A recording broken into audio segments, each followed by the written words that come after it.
Hiking has always been a democratic form of travel, a way to move through a landscape at human speed, close enough to notice the shift from pine needles to slick rock, the smell of wet soil after a brief storm, the sudden quiet when you step off a busy trail and the wind takes over.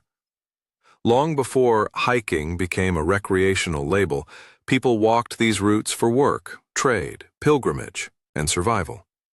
In Japan, mountain paths led to shrines and ascetic training grounds.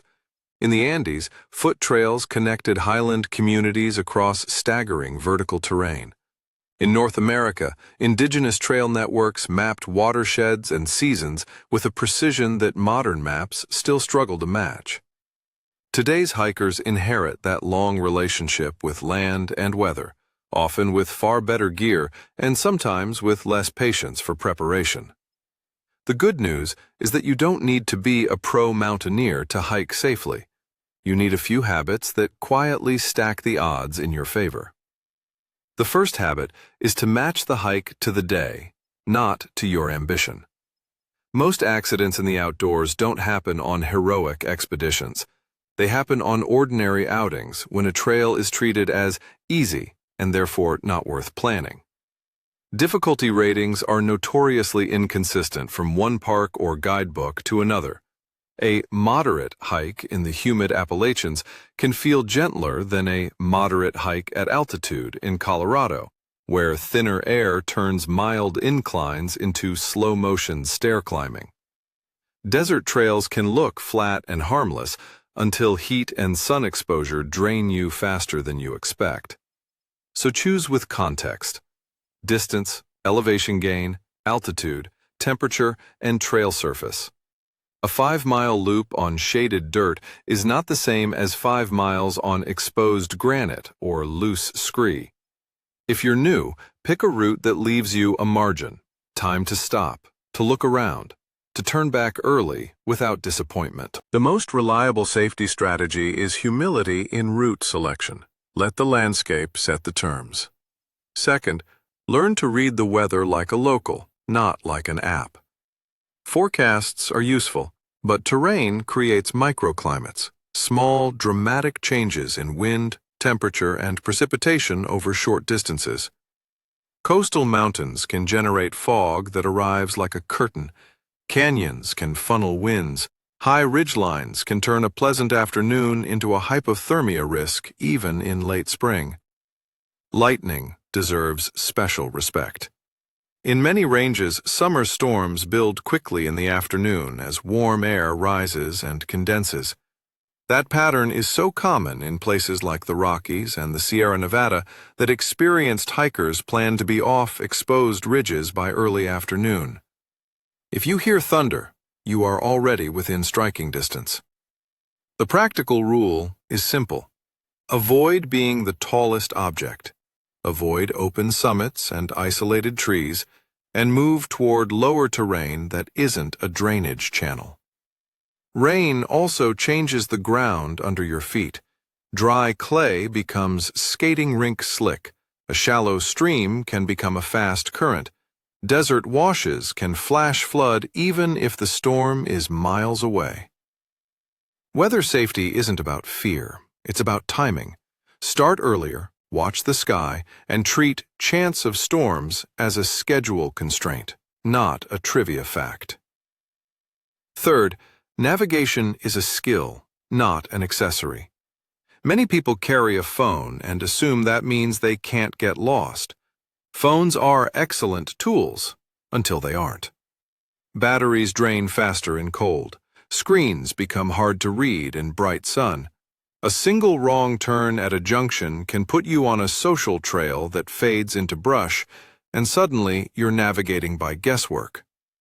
The safest normal person approach is redundancy and simplicity. Know your route before you start, carry an offline map, and understand the basic shape of where you are going. You don't need to be a cartographer. You do need to know the names of key junctions, the direction of travel, and what major features you should encounter in order: a creek crossing, a saddle, a viewpoint, a lake. If you're in a place with trail markers, blazes on trees in the eastern forests, cairns above tree line, numbered posts in some parks. Use them, but don't rely on them exclusively.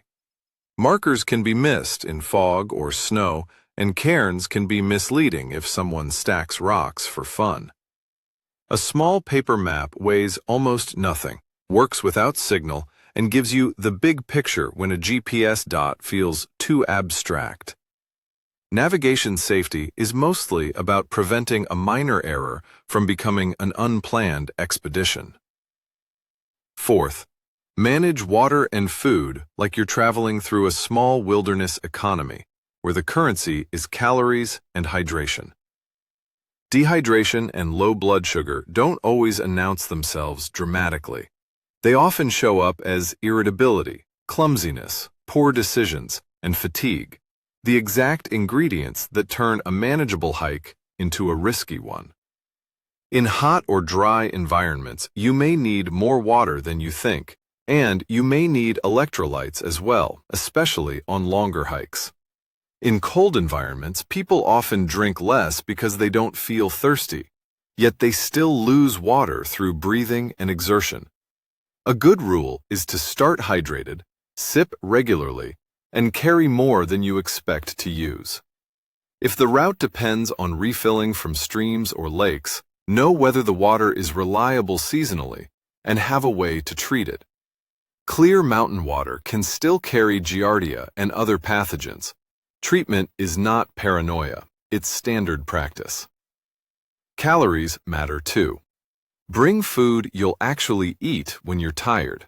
Salty snacks, nuts, a sandwich that won't freeze into a brick, something quick to digest.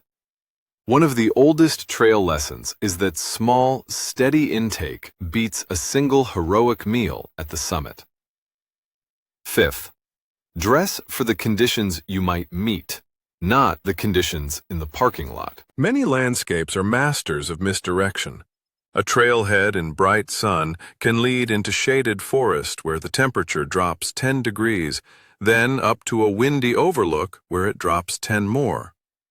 The most useful clothing strategy is layering, a breathable base layer, an insulating layer, and a wind or rain shell.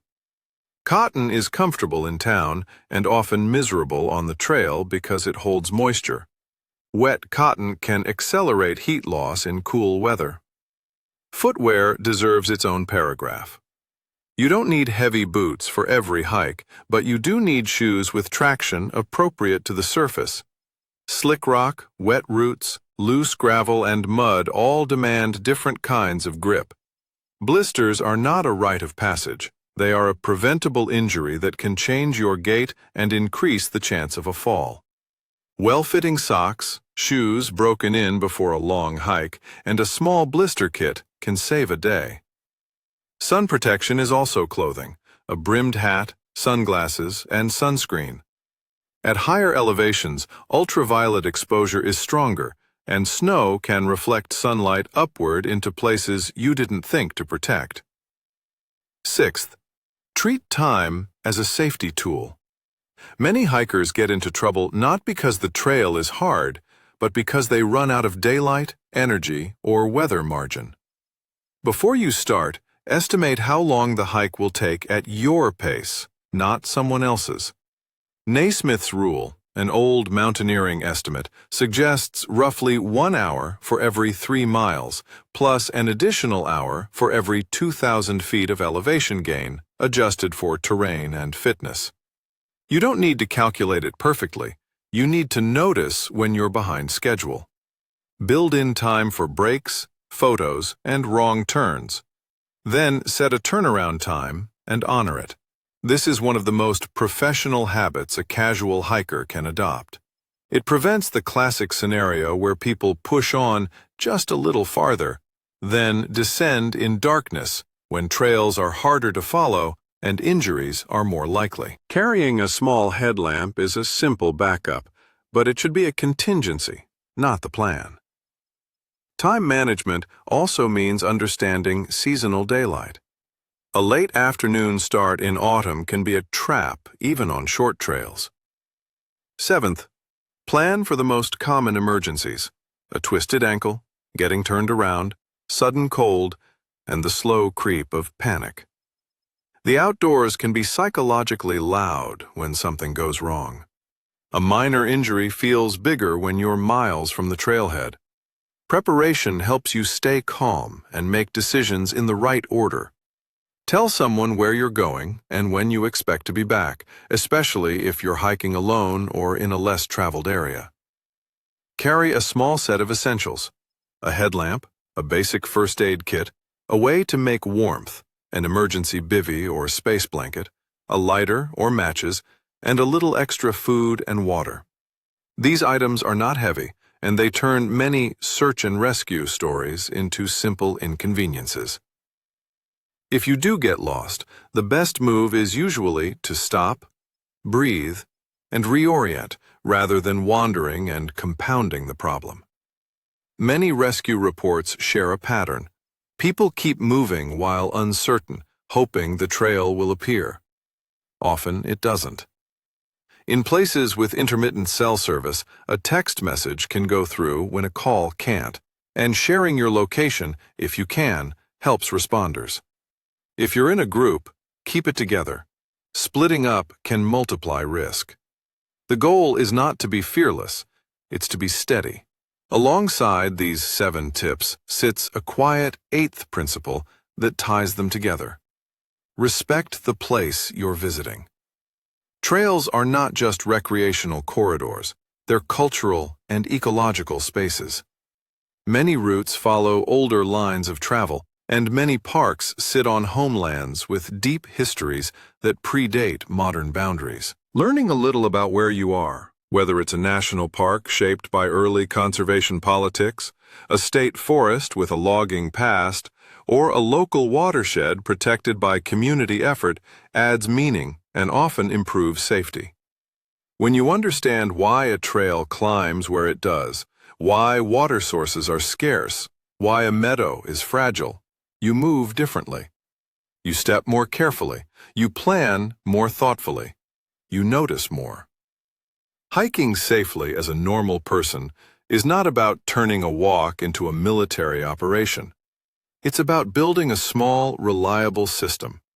Choose a route with margin, respect the weather, navigate with redundancy, manage water and calories, dress with foresight, use time as a tool, and carry the basics that keep minor problems minor. Do those things, and the trail becomes what it was always meant to be: an invitation into a landscape on terms you can meet, with enough confidence to look up, breathe in, and actually remember where you've been.